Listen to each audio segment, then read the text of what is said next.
A herança. O envelope manchado de terra chegou numa terça-feira cinzenta, dessas que parecem não ter vontade própria, suspensas entre a promessa de um sol que não vem e a ameaça de uma chuva que não cai.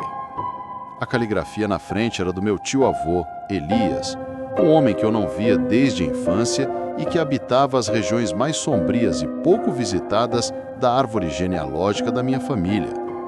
Ele era a ovelha negra, o excêntrico, o recluso, e agora, aparentemente, ele estava morto.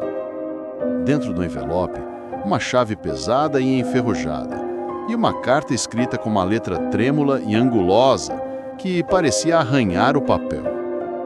Caro sobrinho netinho, quando esta carta lhe chegar às mãos, eu já terei partido para um sono do qual espero não serei despertado.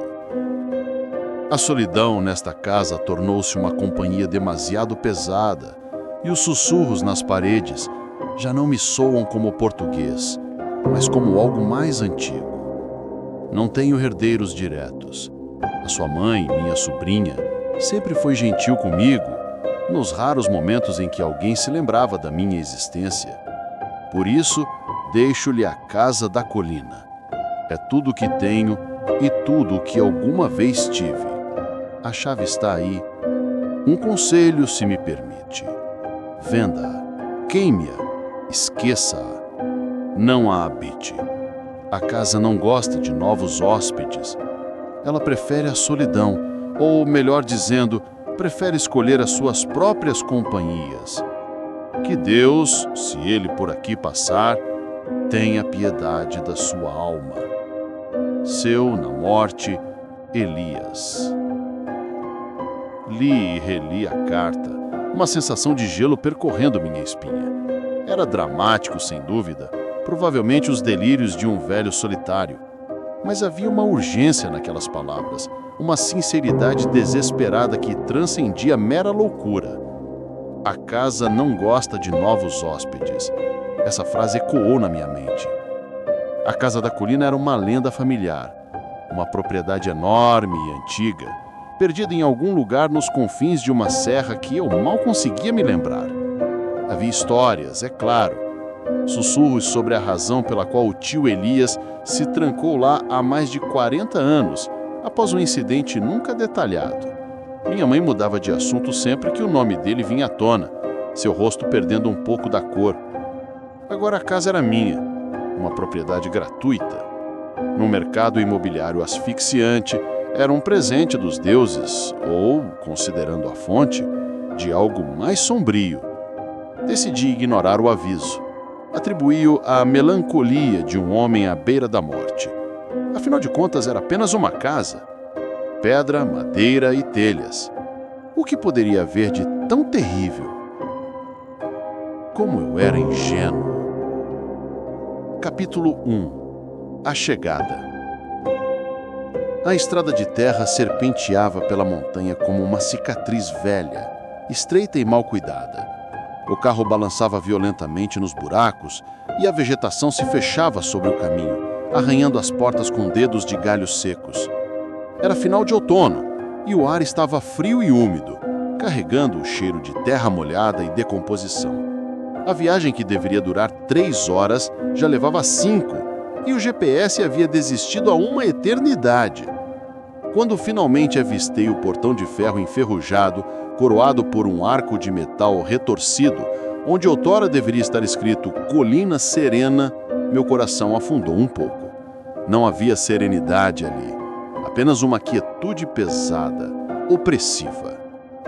Empurrei o portão, que gemeu um protesto metálico e prolongado, um som que rasgou o silêncio da floresta como um grito. A alameda que levava à casa estava coberta por uma abóbada de árvores tão densa que a luz do dia mal conseguia filtrar-se, criando um crepúsculo permanente. O ar parecia mais frio aqui dentro, e o som do motor do carro soava abafado, como se a própria floresta estivesse absorvendo. Então a vi. A casa da colina era maior do que eu imaginava. Uma estrutura de pedra escura de 2 andares, com um telhado de ardócia desnivelado e uma torre quadrada e maciça numa das extremidades. As janelas eram como olhos cegos e vazios, algumas com vidros quebrados, outras simplesmente escuras. A erva trepava pelas paredes como veias verdes, tentando estrangular a construção. Tudo sobre ela gritava abandono e uma tristeza profunda e antiga. Estacionei o carro à frente dos degraus de pedra que levavam à porta principal de carvalho maciço. O silêncio era absoluto. Nenhum canto de pássaro, nenhum zumbido de inseto. Era como se toda a vida tivesse concordado em evitar aquele lugar. A chave pesada que o tio Elias me enviou encaixou na fechadura com um clique satisfatório. Ao girá-la, entretanto, um rangido agudo ecoou do interior, como se mecanismos há décadas adormecidos estivessem sendo forçados a despertar. Empurrei a porta. O cheiro foi a primeira coisa que me atingiu. Uma mistura pesada de mofo e poeira seca e algo mais, algo adocicado e podre, como flores murchadas num vaso com água estagnada. A luz baixa do exterior invadia o vasto hall de entrada, iluminando partículas de poeira que dançavam num arrepio de ar. O interior era um museu de decadência. Móveis pesados do século XIX estavam cobertos por lençóis brancos que, com o tempo, adquiriram uma tonalidade suja e amarelada. Retratos de ancestrais de rostos severos, pendurados nas paredes de papel de parede descascado. Seus olhos pareciam seguir os meus movimentos. Uma escadaria larga subia para o andar de cima, desaparecendo na escuridão. É só uma casa velha, murmurei para mim mesmo, numa tentativa fútil de afastar o frio que se instalou na minha nuca. Só precisa de uma boa limpeza. Fechei a porta pesada atrás de mim e o estalo final soou como o cair de uma tampa de caixão. Eu estava dentro. Capítulo 2. A primeira noite. Decidi que passaria a noite. Era importante, sentia eu, enfrentar de imediato qualquer resquício de apreensão infantil. A racionalidade era minha âncora. Trazia comigo um saco de dormir, uma lanterna poderosa, comida enlatada e uma garrafa de uísque, os 4 grupos alimentares básicos do aventureiro urbano. O crepúsculo caiu rápido, engolindo a casa numa escuridão que eu nunca tinha experimentado. Nas cidades, a noite nunca é verdadeiramente negra. Há sempre o reflexo alaranjado dos postes de iluminação, os faróis dos carros, a luz das janelas. Aqui, a escuridão era uma entidade viva, espessa e absoluta. Acendi algumas velas que encontrei num armário da cozinha, uma sala enorme com um fogão a lenha e uma pia de pedra. E a luz tremeluzente criou sombras que se contorciam e dançavam nas paredes, mais perturbadoras do que a escuridão total. Foi então que os sons começaram. No início, eram apenas os estalos naturais de uma casa antiga acordando para o frio da noite, mas logo se diferenciaram. Um arrastar lento e pesado no andar de cima, como se alguém puxasse um saco de areia pelo chão de madeira. Parei de mastigar minha comida enlatada, a coluna gelada. Ouvi atentamente. O som parou. Respirei fundo. O vento! Um rato! São apenas os sons da casa. A minha racionalidade soava fraca e distante. Minutos depois, um novo som. Um sussurro. Não dava para distinguir palavras, era apenas um farfalhar de sílabas, como estática de rádio, vindo do corredor escuro que levava à sala de jantar. Apanhei minha lanterna e apontei o feixe de luz para a escuridão. Vazio. Há alguém aí? A minha voz soou oca e pequena, engolida pela vastidão silenciosa da casa. A resposta não foi um som, mas uma sensação. Uma mudança palpável na pressão do ar. O ambiente ficou mais pesado, mais carregado.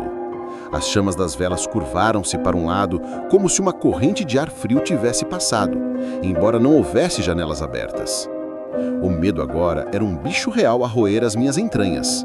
O uísque já não aquecia, apenas amplificava o tremor das minhas mãos. Decidi que iria para o carro, que dormiria ali, trancado, longe daquela casa. Era o plano sensato. Enquanto recolhia os meus pertences, a lanterna caiu no chão e apagou-se. Amaldiçoei em voz baixa, tentando reativá-la em vão.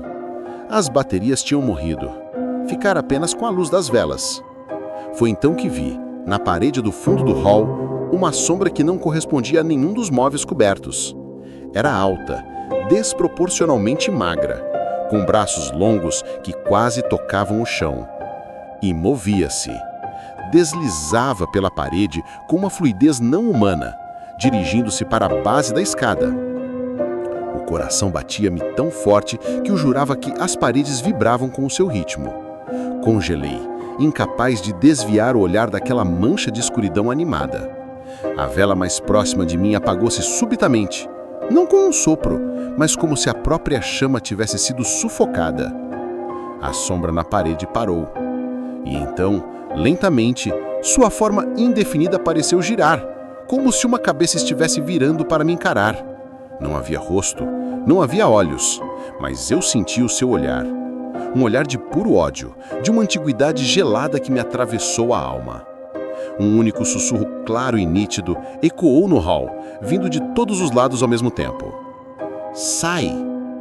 Não pensei duas vezes. Agarrei minha mochila, deixando o resto para trás, e corri para a porta principal. As mãos tremiam tanto que mal consegui girar a maçaneta. Atirei-me para fora, escorregando nos degraus de pedra molhada, e corri para o carro como um homem possuído. Lá dentro, com as portas trancadas, ofegante, olhei para a casa. Na janela superior da torre, uma luz bem fraca e pálida acendeu-se, e por um segundo, jurei ter visto a silhueta de um homem alto e magro, de pé, a observar a minha fuga. A luz se apagou. A casa voltou a mergulhar na escuridão, mais silenciosa e ameaçadora do que nunca. A minha primeira noite na casa da colina terminou, e eu sabia, com uma certeza visceral, que os advertos de tio Elias não eram os delírios de um louco, eram um aviso. E eu havia esquecido. A história continuaria, aprofundando-se nos dias seguintes, à medida que o narrador, movido por uma mistura de terror e uma obsessão crescente, decide não fugir, mas investigar. Ele descobriria os diários de tio Elias, detalhando uma presença antiga na casa, uma entidade que se alimenta de solidão e desespero. Enfrentaria fenômenos de poltergeist, vozes, sombras que se movem, cheiros que mudam de quarto para quarto e a sensação constante de ser observado. A casa revelaria-se um organismo vivo, um parasita dimensional que prende as almas dos que nela morrem, aumentando seu poder. O relato tornar-se-ia cada vez mais claustrofóbico e psicológico, explorando a lenta erosão da sanidade do protagonista até o confronto final com a entidade que habita a torre. Um ser que não é um fantasma, mas algo muito mais antigo e sinistro. Um morador que escolhera sua família há gerações. O final ficaria em aberto, com o narrador percebendo que, ao herdar a casa, ele também herdou seu hóspede permanente, e que fugir já não é uma opção, pois a casa não vai o libertar.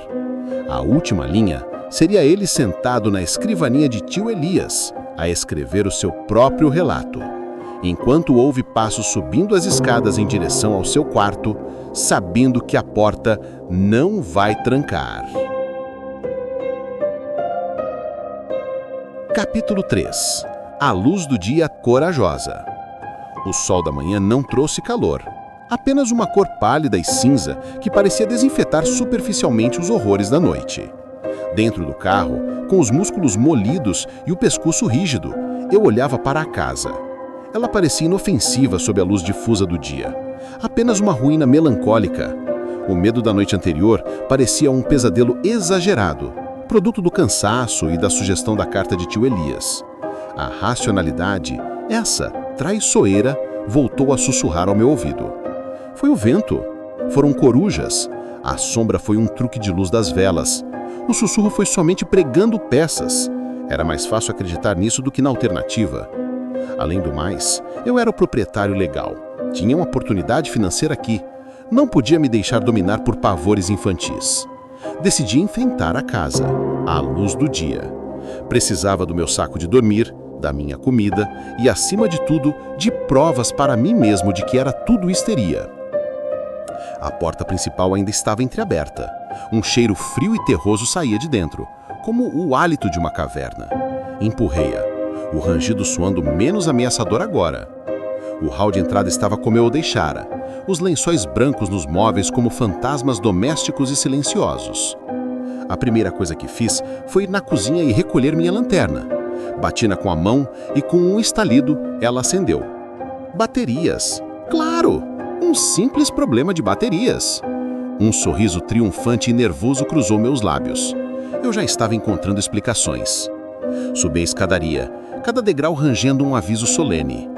O corredor superior era um túnel de escuridão, mesmo de dia, pois as janelas no fim estavam obstruídas por móveis. Apontei a lanterna. Portas fechadas de cada lado. A porta no final, a da torre, estava entreaberta, um convite mudo. O arrastar que ouvira na noite anterior veio à minha memória. Respirei fundo e avancei. O primeiro quarto que abri era um aposento obviamente feminino, congelado no tempo. Um vestido de cor pálida, agora coberto de mofo, estava pousado na cama desfeita. Pó cobria tudo como uma segunda pele. Nada parecia fora do lugar, exceto pela sensação opressiva de tristeza que pairava no ar, tão espessa que a quase podia saborear. Um gosto metálico de lágrimas não choradas. O segundo quarto era um estudo. Estantes vazias, uma escrivaninha de carvalho com uma máquina de escrever velha e uma pilha de cadernos encadernados em couro. Os diários de tio Elias. Uma ponta de excitação maior do que o medo brotou em mim. Aqui estariam as respostas. Foi quando eu ouvi um baco tordo vindo do fim do corredor. Da torre! O medo regressou num instante, um jato de adrenalina gelada nas veias. Fiquei parado a ouvir. Nada. Apenas o silêncio pesado da casa. É só uma casa, disse eu em voz alta para preencher o vazio. A resposta foi um sussurro claro, arrastado, que parecia vir da própria madeira do corredor. Casa é minha. Não era a voz clara e imperiosa da noite anterior. Esta era rouca, fraca, cheia de uma angústia infinita, mas era inegavelmente real. Virei-me e desci as escadas a correndo, o coração martelando meu peito. Não parei até estar novamente fora da casa, ofegante, encostado ao capô do CRIO. A coragem da luz do dia evaporara. A casa estava viva e ela falava. Capítulo 4. Os diários do recluso. Passei o resto do dia na cidade mais próxima, um aglomerado de poucas casas a 20 quilômetros de distância. As pessoas eram reservadas. Os seus olhos desviavam-se quando eu mencionava a Casa da Colina. O velho que atendia no único café confirmou, com relutância, que o tio Elias era um homem estranho, que não gostava de visitas. Quando perguntei se havia história sobre a casa, ele simplesmente abanou a cabeça e virou-se para limpar um balcão já brilhante. Alguns lugares nascem com uma sombra. Foi tudo o que ele disse antes de se afastar. Comprei baterias novas, mais velas, comida e, num ato de puro desespero, uma pequena cruz de prata numa loja de antiguidades. Não era religioso, mas precisava de um talismã, de algo que representasse um mundo exterior àquela loucura. Ao final da tarde, o medo começou a ser suplantado por uma obsessão nascente. A casa era um mistério perigoso, mas um mistério que agora me pertencia. E eu tinha os diários, precisava de ler aqueles diários. Voltei à casa determinado. Desta vez, não entrei pelo hall principal. Encontrei uma porta lateral que dava para uma espécie de escritório desordenado, com uma porta que podia trancar por dentro. Era menos opressivo do que o resto da casa. Acendi várias velas, coloquei a cruz em cima de uma pilha de livros e sentei-me no chão, com a pilha de cadernos do tio Elias à minha frente. O primeiro diário datava de 1965. A caligrafia era firme, jovial, cheia de planos para a propriedade. Elias falava da sua noiva Clara e da vida que construiriam ali. A casa era um símbolo de amor. As entradas seguintes mostraram uma mudança gradual. Pequenas coisas, objetos desaparecidos e reaparecendo em lugares diferentes, sensação de ser observado. Clara queixava-se de frio constante, mesmo no verão. A escrita de Elias tornava-se mais tensa. E então, a entrada de 12 de outubro de 1978. Foi a última em que ele mencionou Clara. Clara já não é a mesma. Diz que houve uma criança chorar na sala de estar, mas quando vamos lá, não há nada. Encontrei-a esta manhã na cozinha, a falar sozinha com a parede. Disse que um homem magro a observava enquanto dormia. Estou preocupado. Talvez este isolamento não faça bem. Talvez eu tenha errado ao trazê-la para este lugar antigo e sombrio. As páginas seguintes eram um mergulho na angústia. Clara definhava, tornando-se uma versão pálida e assustada de si mesma. Elias escrevia sobre pesadelos partilhados, sobre portas que batiam sozinhas, sobre o cheiro de flores podres que surgia do nada. E então, a entrada final do primeiro diário, datada de 3 de março de 1979, escrita com uma letra tão perturbada que era quase ilegível. Ela partiu. Esta manhã acordei e não estava ao meu lado. Encontrei-a na sala de estar, sentada na sua cadeira de sempre. Ela estava fria. Os médicos dizem que foi o coração, uma falha cardíaca, mas eu sei. Ela não me olhava. Os seus olhos, tão lindos, estavam fixos na janela da torre com uma expressão de um terror que nem consigo imaginar. E na sua mão, ela segurava uma flor morta. Uma flor que não floresce nesta propriedade há 50 anos. A casa tirou-a de mim. O morador tirou-a de mim. Juro que nunca hei de deixar este lugar. Ele não pode ficar com ela. A sua alma ainda está aqui. Posso senti-la. E ele também, o morador. Ele me observa. Ele espera. Fechei o diário, as mãos a tremer. O ar no pequeno escritório parecia ter ficado mais frio. O morador não era um fantasma, era um nome, um título, uma identidade para a coisa na torre. A minha obsessão solidificou-se. Isso não era apenas um fenômeno paranormal, era uma história, uma tragédia, e eu estava no seu epicentro. Precisava saber mais, precisava encontrar os diários mais recentes, precisava enfrentar a torre. A noite caía lá fora e com ela os sons regressaram. Mas agora, munido do conhecimento do tio Elias, eles pareciam menos aleatórios, mas intencionais. A casa não era apenas montada, ela era consciente. E eu, como Elias, estava me tornando em um de seus inquilinos permanentes, quer quisesse, quer não. A busca tinha apenas começado, e a próxima parada seria a torre. Capítulo 5. O som da torneira. Os diários se tornaram a minha obsessão. Nos dias seguintes, ignorei o mundo exterior. Meu telefone perdeu o sinal à medida que a bateria morria e eu nem me importei. A casa era o meu universo agora. Um universo de papel amarelado e sombras sussurrantes. Encontrei mais cadernos numa arca no sótão, um lugar de escuridão absoluta e o cheiro opressivo de madeira podre e velhice. As entradas cobriam as décadas de 80 e 90. A caligrafia de Elias deteriorava-se, tornando-se mais rabiscada e paranoica. Ele já não escrevia sobre a vida, mas sim sobre a casa. Ele chamava-a de o organismo. Descrevia como um ser vivo, com um metabolismo lento e uma fome profunda. As fundações eram os seus ossos, as canalicas as suas veias e a escuridão nos cantos o seu sangue.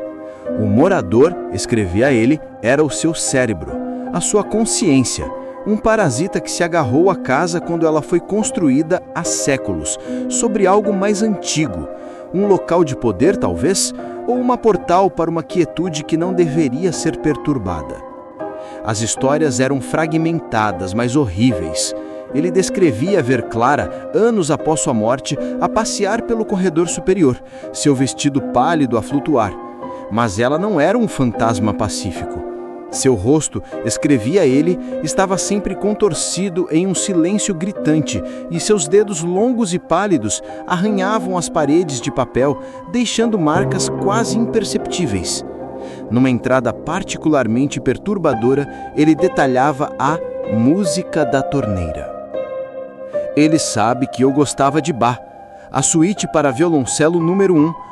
Por vezes, às 3h33 da manhã, a torneira da banheira do quarto de hóspedes pinga a melodia, perfeitamente, nota por nota. É a forma mais cruel de tortura. É ele a me lembrar que controla tudo, até a água, até as memórias que eu mais prezo. Ele transforma elas em armas. Na noite após ler a passagem, acordei sobressaltado, não pelo silêncio, mas por um som.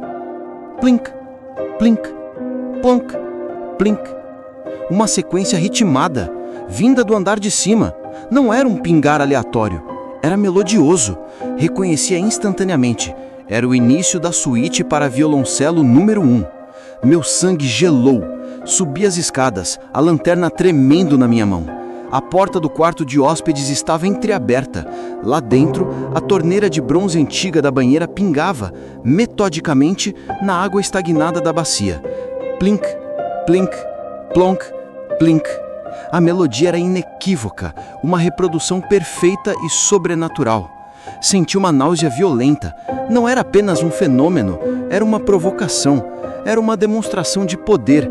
O morador não estava apenas me assombrando, estava comunicando, dizendo que conhecia meus medos mais profundos, que podia torcer a própria realidade para me afligir. Fugi do quarto, mas a música não parou. Ela ecoou pelo corredor, seguindo-me até eu me trancar no meu pequeno escritório, enfiando os dedos nos ouvidos para abafar o som fantasma da água. Capítulo 6. A ofensa. A minha sanidade começou a rachar. Dormia em intervalos curtos e agitados, acordando com a sensação de que alguém se tinha debruçado sobre mim. A comida tinha um sabor constantemente metálico, como o gosto do medo que agora vivia na minha boca. Via movimentos nos cantos dos olhos, sombras que se contraíam, vultos que desapareciam quando eu virava a cabeça. A casa estava testando os meus limites, a encontrar as minhas fraquezas. Uma das minhas fobias de infância sempre foram os bonecos. Os seus olhos de vidro vazios, os seus sorrisos fixos. O tio Elias aparentemente partilhava esse medo. Num diário dos anos 90, ele escreveu sobre uma boneca de porcelana que tinha pertencido a Clara. Ele trancou-a numa arca no sótão, depois de a encontrar repetidamente em lugares diferentes, sempre olhando para ele. Decidi que precisava me afirmar. Mostrar à casa, ao morador, que eu não era o tio Elias, que não me deixaria quebrar tão facilmente. Foi um ato de pura arrogância, é claro. A arrogância de um homem que ainda acreditava que as regras do mundo real se aplicavam ali. Subi ao sótão, o coração a bater forte. A arca estava onde ele descrevera. Abria. Lá dentro, entre velhos casacos a cheiro de naftalina, estava a boneca. Tinha cabelos loiros de fio, vestido de renda amarelo pálido, e os tais olhos de vidro, de um azul intenso e sem vida. A sua boca estava curvada num pequeno sorriso sereno. Peguei nela. A porcelana estava gelada. Senti uma repulsa visceral, um desejo primordial de a atirar contra a parede. Em vez disso, segurei-me. "Vês?" gritei para a casa silenciosa, a minha voz a falhar. "É só um boneco. Só plástico e porcelana. Não tens poder sobre mim." Desci as escadas com a boneca na mão, decidido a deixá-la na lareira da sala de estar, a enfrentá-la. Foi um erro. Ao chegar ao hall de entrada, tropecei num fio solto do tapete persa. A boneca voou da minha mão. O som do seu impacto no chão de madeira foi horrivelmente nítido. Um estalido seco, o som da porcelana a partir. Fiquei de joelhos, olhando para ela. A boneca tinha caído de cara para baixo. Quando a voltei, o rosto estava rachado de cima a baixo. Mas o pior não era a fissura, eram os olhos.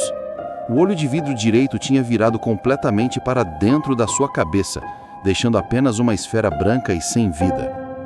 O outro mantinha-se fixo no seu azul intenso, mas agora parecia focar-se em mim com uma intensidade maligna.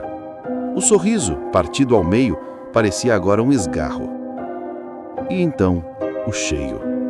O cheiro adocicado e podre de flores murchas encheu o hall de entrada, tão forte que me fez engasgar.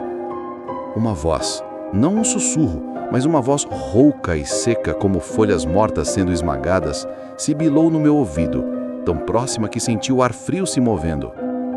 "Agora, você está aborrecendo."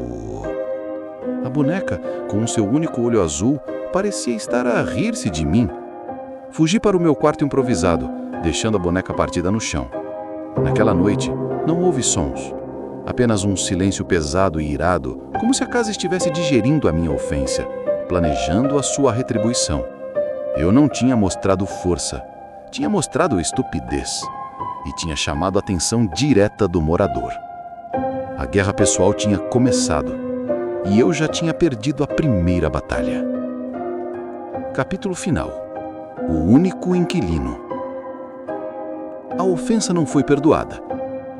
A casa acordou, ou, mais precisamente, o morador despertou do seu torpor secular e voltou a sua atenção completa para mim. Já não era um hóspede desinteressante, era um intruso, um brinquedo. O frio tornou-se uma constante física, um gelo que queimava a pele mesmo junto às velas. O cheiro de flores podres agora era o perfume permanente da casa, infiltrando-se na minha roupa, no meu cabelo, nos meus pulmões. Respirar era saborear a morte de Clara, a decadência do tio Elias. E as sombras ganharam forma. O homem magro já não era uma visão periférica. Via o pé, imóvel, no fim do corredor superior, a sua silhueta alta e desproporcional a absorver a luz. Via-o sentado na cadeira de balanço da varanda, a balançar-se lentamente numa brisa que não existia. Uma noite, acordei e ele estava de pé ao lado do meu saco de dormir, sua cabeça alongada quase a tocar o teto baixo. Não havia rosto, apenas uma escuridão mais profunda onde um rosto deveria estar e um peso de presença que me paralisou os músculos e estrangulou o grito na garganta. Ficou ali por uma eternidade, antes de se dissolver simplesmente no ar, deixando para trás apenas o cheiro e o frio. Os diários falavam de um último recurso. Em seus anos finais, Elias, completamente louco, escreveu sobre um ritual. Não um ritual para expulsar o morador. Isso, ele garantia, era impossível. A casa e o morador eram uma entidade simbiótica. A teoria era insana. Se ele não podia vencer o morador, talvez pudesse tornar-se tão essencial para a casa que ela o pouparia, ou pelo menos que a sua consciência sobreviveria, fundida com a pedra e a madeira, em vez de ser devorada. Era um pacto de desespero. A receita era grotesca. Um objeto pessoal do suplicante, enterrado nas fundações. Uma oferta de sangue, dado voluntariamente no centro da casa, o hall de entrada. E uma invocação feita à meia-noite, na sala da torre, o domínio do morador. Era maluco. A ciência, a razão, tudo em mim se revolta contra a ideia. Mas a razão tinha morrido naquela casa. O que restava era o instinto animal de sobrevivência, mesmo que essa sobrevivência significasse uma eternidade de servidão. A meia-noite chegou. O ar estava pesado e eletrizado, como antes de uma tempestade. Segurava o canivete que o tio Elias usou para apontar os lápis, o meu objeto pessoal. Minha mão tremia. No hall, ajoelhei-me no exato lugar onde a boneca se partira. O frio da madeira penetrou minhas palsas. Para casa, sussurrei, e passei a lâmina na minha palma. A dor foi aguda e clina. O sangue vermelho vivo e escandalosamente humano escorreu e pingou no chão envelhecido. No momento em que a primeira gota tocou a madeira, um silêncio absoluto caiu sobre a casa. Todos os estalidos, todos os sussurros cessaram. Foi o silêncio mais aterrorizante que já experimentei. O silêncio de uma presença que presta total atenção. Subi as escadas em direção à torre. A porta, sempre entreaberta, estava agora escancarada. Um convite, um desafio. A sala da torre era circular e vazia, exceto por uma única cadeira de madeira colocada no centro. A luz da lua entrava por uma janela suja, iluminando partículas de poeira que dançavam como insetos presos. O ar era o mais frio de todos, e o cheiro de podridão era quase insuportável. Sentei-me na cadeira. Era a cadeira de Elias. Eu sei, podia sentir sua desesperança, impregnada no assento. "Estou aqui", disse, a minha voz um fio de som no vasto silêncio. "Como Elias, ofereço-me. Toma-me. Mas deixa-me ficar. Deixa-me ser parte disto." Nada aconteceu. Por um longo momento, pensei que tinha falhado, que tudo era um delírio de um velho louco. Então, a escuridão numa corna mais distante da sala começou a se amontoar, a contrair-se, a tomar forma. O morador emergiu da sombra, não como um vulto, mas com uma solidez aterrorizante. Era alto, incrivelmente magro, os seus membros longos e articulados de forma não natural. O seu rosto era uma lousa em branco, lisa e pálida, sem olhos, nariz ou boca, mas eu podia sentir seu olhar. Era um olhar de pura, antiga e insondável frieza. Era a casa olhando para mim. Ele não se movia. Não precisava. A sua presença encheu a sala, encheu meu crânio. Uma voz, que não era um som, mas um pensamento implantado diretamente na minha consciência, ressoou dentro de mim. Você já é parte. Você sempre foi. O sangue da sua família alimenta estas paredes. Elias compreendeu isso tarde demais. Ele tentou se fundir, mas a casa não quer um guarda, quer um recipiente. Um terror cósmico, um medo que ia além do medo da morte, envolveu-me. Eu não estava fazendo um pacto, estava cumprindo o meu destino. O corpo de Elias envelheceu e quebrou, mas a sua essência, a sua lembrança, ainda aqui permanece. É a minha decoração. Agora é a sua vez de se sentar, de observar, de alimentar a solidão com a sua própria agonia. A forma escura estendeu o braço longo e esguio, não em minha direção, mas para a parede atrás de mim. A sombra do seu dedo tocou a pedra, e a dor começou. Não foi uma dor física, foi a dor de ser desarraigado. Senti as memórias sendo puxadas de mim, não apagadas, mas esticadas, distorcidas como fios quentes de vidro. Senti a minha individualidade, o meu eu sendo esvaziado para fora, sendo vertido nas paredes, no chão, no ar. Era um afogamento a seco, uma dissolução da alma. Gritei, mas o som foi engolido pela pedra. A sala ao meu redor começou a brilhar com uma luz fosca e fantasmagórica. E nas paredes, como projeções de um filme antigo, vi as outras almas presas lá. Vi Clara, o seu rosto ainda um grito silencioso, a andar num loop eterno. Vi o tio Elias, envelhecido e frágil, sentado numa cadeira idêntica à minha, a olhar para o nada com olhos vazios. E vi outros, rostos que não reconhecia, de outras épocas, todos presos, todos consumidos, as suas agonias a alimentar o organismo. Eu estava a tornar-me num deles. O meu corpo ficou pesado, enraizado à cadeira. A minha visão começou a escurecer nas bordas, não para a inconsciência, mas para uma nova percepção. Comecei a sentir a casa. Senti o peso da neve no telhado, o rato a morrer atrás das paredes, o vento a soprar contra os vidros. Senti uma presença à porta, um caçador perdido talvez, ou um corajoso agente imobiliário. Senti o seu medo, pequeno e distante, como um aroma tentador. A minha consciência humana, o homem que eu era, estava sendo reduzido a um pequeno, trêmulo ponto de luz no centro deste novo e horrível ser que eu estava me tornando. A última coisa que vi, antes da minha visão se fundir completamente com a escuridão da torre, foi a minha própria mão, pousada no braço da cadeira. A pele parecia mais pálida, quase cinzenta, e ao seu lado, na mesa de cabeceira poeirenta, havia uma pilha de papel em branco e uma caneta. O convite estava feito. Agora, escrevo. Não por vontade própria, mas porque a casa precisa que a história seja registrada. Precisa de um novo narrador para o seu sofrimento infinito. A minha mão move-se, mas a caligrafia que vai surgindo no papel não é bem a minha. É uma mistura da minha e do tio Elias. A tinta é preta, mas por vezes juro que cheira a sangue seco e a flores podres. O sol nunca mais nasceu para mim. Vejo apenas através das janelas sujas da memória da casa. Ouço apenas os sussurros nas paredes e o arrastar de pés que já não têm corpo. E agora, enquanto termino este relato, ouço um som.